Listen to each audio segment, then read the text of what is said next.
ازيكم يا شباب، عاملين ايه؟ معاكم عمر، والنهارده رجعنا لكم فيديو جديد. النهارده طبعا معانا افضل واهم المودات في ماينكرافت. بس قبل ما نبدا متنساش اللايك والسبسكرايب عشان نوصل 1000 سبسكرايب في اقرب وقت. ويلا نبدا. اول واهم مود معانا هو الصوديوم. الصوديوم بيرفع الاف بي اس وبيقلل اللاج في اللعبه من غير ما يقلل الجرافيك، فده اهم مود لازم يبقى عندك في ماينكرافت لو انت بتلعب. تاني وتالت مود معانا هو الورلد ماب والميني ماب. المودين دول طبعا بيكملوا بعض. اول مود معانا هو الورلد ماب، لما تدوس حرف الام بيفتح خريطة العالم اللي انت استكشفتها. والميني ماب بتبقى في ميني ماب موجودة فوق على الشمال، تقدر تشوف فيها الاماكن اللي انت بتتمشى فيها او الموبز عموما اللي موجودة في الخريطة.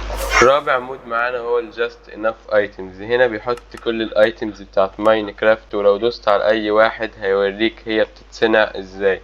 ده طبعا من اهم المودات اللي لازم تبقى عندك في ماينكرافت. خامس مود معانا هو الجاست زوم. ده بيعمل زوم تقدر تشوف بعيد قوي، وده بيساعدك ان انت تشوف الحاجات البعيدة زي ما انت شايف قدامك. سادس مود معانا هو الجاست هامر. ده بيضيف هامرز في اللعبة كذا نوع، وده بيكسر زي ما انت شايف اسرع بكتير، وده بيفيدك لو انت عايز تشيل مجموعة كبيرة من الطوب او الديرت او اي حاجة عموما.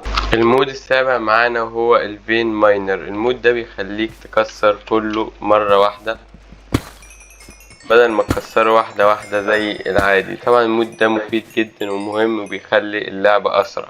المود الثامن معانا وهو الموب هيلث. المود ده بيخلي فوق كل الموبات اللي موجودة في اللعبة هيلث عشان تعرف هي متبقلها قد ايه، ولما بتضربه بيبان برضو نقص قد ايه. المود التاسع والعاشر معانا انفينيتي تريدنج وتريد ريسايكلينج. المودين دول لهم علاقة بالمقايضة. اول مود معانا التريد سايكلينج، لو مش عاجبك الحاجات اللي هنا تقدر تغيرها بانك تدوس هنا، كل مرة بتتغير عن المرة اللي قبلها. وتاني مود الانفينيتي تريدنج، طبعا معروف ان الكروي تقدر تعمل معاه عدد محدود من المقايضة. بعد المود ده تقدر تعمل معاه عدد لا نهائي من المقايضات. المود ال11 معانا هو الفيلينج تري. المود ده بيخليك لما تشيل الشجرة اللي تحت الشجرة كلها تقع بدل ما تقعد تكسر فيها واحدة واحدة، وده بيسهل عليك انك تجمع اشجار في السرفايف.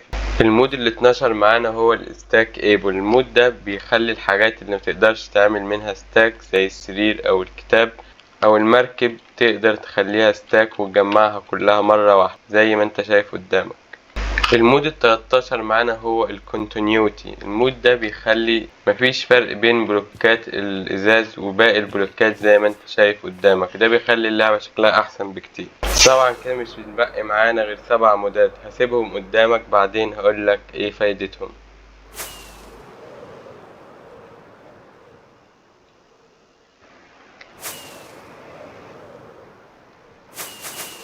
طبعا المودات دي فايدتها بتضيف استراكشرات في كل مكان في اللعبة، فبتخلي اللعبة ممتعة اكتر وبتضيف اماكن جديدة ان انت تستكشفها.